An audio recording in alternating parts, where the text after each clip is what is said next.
Welcome to my channel. Setting up a new router sounds easy, but a few common mistakes can lead to slow speeds, weak Wi-Fi, or connection problems. In this video, we'll cover 5 mistakes you should avoid when installing a new router. Mistake 1, placing the router in the wrong spot. Don't hide your router inside a cabinet or place it behind furniture. Keep it in an open central location and away from thick walls and other electronic devices for better Wi Fi coverage. Mistake 2, skipping the firmware update. A new router may not have the latest firmware installed. After setup, check the router's app or admin page for updates.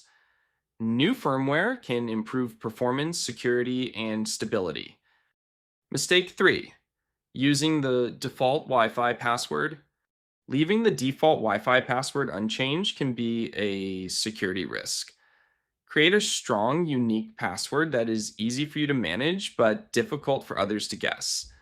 Mistake 4, choosing the wrong Wi Fi settings. Using the wrong Wi Fi band or channel can affect your connection. For nearby devices, the 5 gigahertz or 6 gigahertz band can provide faster speeds, while 2.4 gigahertz usually offers better range. Mistake 5, forgetting to test the connection.